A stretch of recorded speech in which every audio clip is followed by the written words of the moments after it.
जब उनके उसमें पौधे में जब फ्लावरिंग होती है, फ्रूटिंग नहीं होती है, तो मैंने बहुत लोगों को देखा है, वो लोग क्या करते हैं, मेल फ्लावर जो होता है उसको तोड़ के फीमेल फ्लावर पे से टच करते हैं। तो दोस्तों ये कोई तरीका नहीं है, ये इससे बेस्ट तरीका मैं आप लोगों को बता दूंगा। और जो आप ये से मेल फ्लावर को फीमेल फ्लावर से टच करते हो और फिर सोचते हैं कि अब फ्रूटिंग होगी, ऐसा कुछ भी नहीं है, ये सिर्फ एक मन का वहम है और कुछ नहीं होता है। तो नमस्कार दोस्तों, स्वागत है एक बार आपका फिर से मेरे पेज यूट्यूब चैनल में हरित विषय की ओर में। दोस्तों आज सबसे पहले दोस्तों मैं आप लोगों को ये पीछे की आप मेरे एरिया आपको नजर आ रही होगी, इसके बारे में भी आपको बताता हूँ डिटेल्स में कि हमने इसमें क्या क्या लगाई थी और कैसे कैसे हम इसमें आगे प्लानिंग कर रहे हैं, तो वो सब चीजें मैं आपको बताता हूँ। और दोस्तों ये जो हमने भी इसमें प्लांटिंग करके ये लोबिया है, इससे पहले हम 2 क्रॉप हम ऑलरेडी लगा चुके हैं। एक हमने यहाँ लगा रखी है, एक कहीं पीछे दूसरी साइड लगा रखी है।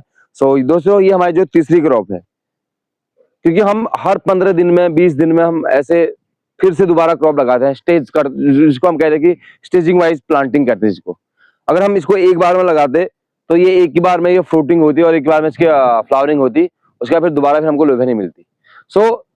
जो हमने जो पहले जो लगाया था वो एक बार हमने हार्वेस्ट करके खा लिया है। जो दूसरा जो स्टेज लगाया था उसमें भी फ्रूटिंग हो रही है, और जो तीसरा स्टेज है अभी सब होगी। जब दूसरे वाले की फ्रूटिंग कंप्लीट हो जाएगी, जब दूसरे वाले में जब हार्वेस्ट होना पूरा बंद हो जाएगा, तब जाके इसमें हार्वेस्टिंग स्टार्ट हो जाएगी। दोस्तों इस तरीके से हम प्लांटिंग करते हैं, और आगे पीछे मेरे बटरफ्लाई वगैरह बहुत सारी चीजें घूमती रहती है, तो आप लोगों को वो भी देखने को मिलेंगी मेरे वीडियोज में। और आइए अब आपको कुछ और दिखाता हूँ। दोस्तों अपने उत्तराखंड से मैं कुछ दाल लेके आया था, और वो दाल के जो बीज थे वो मैंने पहले एक बार अपने एक छोटी रील्स में मैंने शेयर करे थे, शॉर्ट्स वीडियो में, शायद आप लोगों ने देखा होगा। तो मैंने वो लगाया था यहाँ पे। तो जनरेशन तो दोस्तों सारी ये हो चुके हैं, बट एक ये है कि दोस्तों ये बेल की तरफ फैल रही है। आप देख सकते हो इसकी जो ये है ये पूरी बेल की तरफ फैल रही है। मैंने यहाँ पे लगाया था, तो अब मेरा इसमें एक काम और बढ़ गया है, मेरे को इसमें अब एक स्ट्रक्चर टाइप में ऐसा कुछ देना पड़ेगा, कि मैंने सोचा नहीं था कि इसमें बेल की तरह ये फैलेगा, बट अब ये बेल की तरह फैल रहा है। अब मुझे इसको रखना है और इसको मुझे स्ट्रक्चर देना पड़ेगा। मैं ये काम कुछ दिनों के बाद करूंगा, कि अभी मेरा और काम चल रहा है, तो मैं वो भी करूंगा। और ये देख सकते हो ये पूरी ऐसी बेल की तरह फैल रही है। तो पहली बार दोस्तों हमने ट्राई किया है यहाँ पे, तो जैसे हो जाएगा फिर मैं आप लोगों को इसको भी दिखाऊंगा भी और इसके बारे में बताऊंगा भी। तो दोस्तों जब ये निकल जाएगा तो तब इसके बीज आपको दिखाऊंगा, तो आप लोग बताना कि इसका नाम क्या कहते हैं। दोस्तों अब आपको ले जाता हूँ कहीं और पे, आइए। दोस्तों मैं आपको लोबिया के बारे में बता रहा था कि हमने अलग अलग स्टेज पे हम प्लांटिंग करते हैं। दूसरी स्टेज दोस्तों हमारे लोबिया की है, देख सकते हो ये है और कुछ इस तरफ है। तो दोस्तों ये एकदम ऑर्गेनिक पे है और बिना केमिकल का है, 100% ऑर्गेनिक पे हम इसमें काम करते हैं। और एक चीज दोस्तों मैं आप लोगों को और दिखा दूं, अभी देख सकते हो आप आपके सामने दोस्तों मैं इसको हार्वेस्ट कर रहा हूँ। ये देखिए ये दो फलियां मैंने आपके सामने हार्वेस्ट करी हैं। अगर दोस्तों इसको हमने ग्रो कर रखा है और हमको पता है कि इसमें कोई केमिकल नहीं है, कोई पेस्टिसाइड नहीं है, 100% ऑर्गेनिक पे है। आपके सामने दोस्तों ना मैंने वॉश किया है ना कुछ किया है, इसको हम कच्चा खा रहे हैं। और कच्चे में भी इसका टेस्ट इतना बढ़िया है, इतना मीठा है।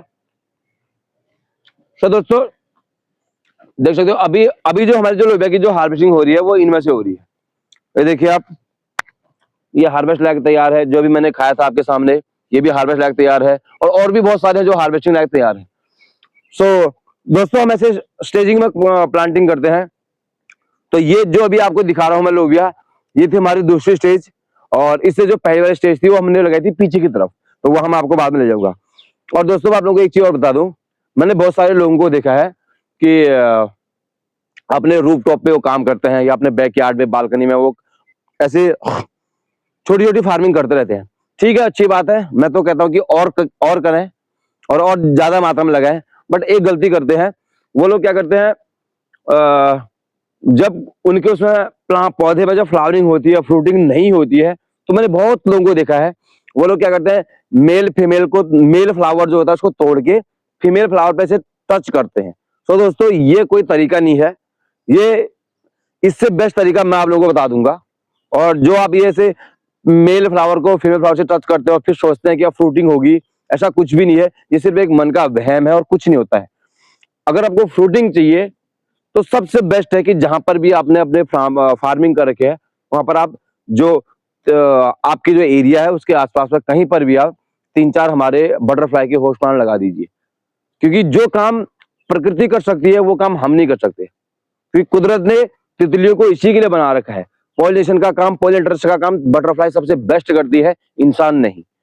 सो दोस्तों, आप लोगों को शायद समझ में आएगा, और बहुत सारे लोगों को मैंने मुंह पे बोला भी था कि आप ये गलत करो, आप ये कीजिए, तो बहुत सारे लोग करते भी हैं। सो जो भी लोग दोस्तों आप लोग ऑनलाइन जो देख रहे हो और मेरी वीडियोस को, अगर आप लोग अपने घर में अगर फार्मिंग खेती वगैरह करते हैं तो जरूर बटरफ्लाई के कुछ होस्ट प्लांट भी लगाइए। सो दोस्तों, अब आपको ले जाता हूं मैं दूसरी जगह पे, आइए। सो दोस्तों, ये है मेरे फार्म का सबसे बड़ा मंडला। सबसे पहले तो एक बार आप मंडला देख लीजिए। इसमें हमने अभी पूरी प्लांटिंग कर दी है, देख सकते हो। यहाँ पर ये जो आपको ये फूल दिख रहे हैं, ये हमारे बटरफ्लाई के लगाए हुए हैं कि इनमें से बटरफ्लाई नेक्टर ले सके, तो ये उसके लिए है। और यहाँ दोस्तों मैंने पहली क्रॉप अपनी जुकनी लगाई थी, जो फर्स्ट जो क्रॉप जो जुकनी लगाई थी वो मेरी ये थी। तो अब ये धीरे धीरे खत्म हो रही है, और इसके बाद जो सेकेंड स्टेज लगा रखी है मैंने कहीं और लगा रखी है, और उसका फिर थर्ड स्टेज फिर लगा दिया है। तो अब मैंने जुकनी प्लांटिंग नहीं करनी है, लोबिया प्लांटिंग नहीं करनी है, क्योंकि मैं ऑलरेडी मैं कर चुका हूँ। तो दोस्तों ये जो तीन क्रॉप जो मैंने कर दी है, ये हमारा लास्ट क्रॉप है। और इधर दोस्तों हमने पुदीना लगा रखा था, तो मैंने एक बार ट्राई किया था कि अपने उत्तराखंड से मिंट लाके मैं यहाँ लगाऊं, पर यहाँ सरवाइव नहीं हुआ। मैंने कोशिश करी थी, तो यहाँ दिल्ली में ये वाला ही मिंट हो रहा है, उत्तराखंड वाला नहीं हो रहा। क्योंकि मैंने एक चीज नोट करी थी कि इस वाले मिंट में और अपने पहाड़ वाले मिंट में बहुत डिफरेंट है, क्योंकि उसकी जो स्मेल है वो बहुत स्ट्रांग है और उसकी बहुत तेज है, इसकी कुछ भी नहीं है। ये बस कुछ मिनटों के लिए ये हाथ पे है, इसकी स्मेल आती है, उसके बाद नहीं आती है। और जो हमारे पहाड़ वाला है उसकी स्ट्रांग बहुत तेज होती है। सो दोस्तों, मैं अगली बार इसको फिर ट्राई करूंगा। एक बार मैं उसको अपने घर पे, अपने छत पे ग्रो करूंगा। जब वो वहां पर अच्छे से ग्रो हो जाएगा, उसके बाद मैं फिर यहाँ इसको ट्रांसप्लांट करूंगा।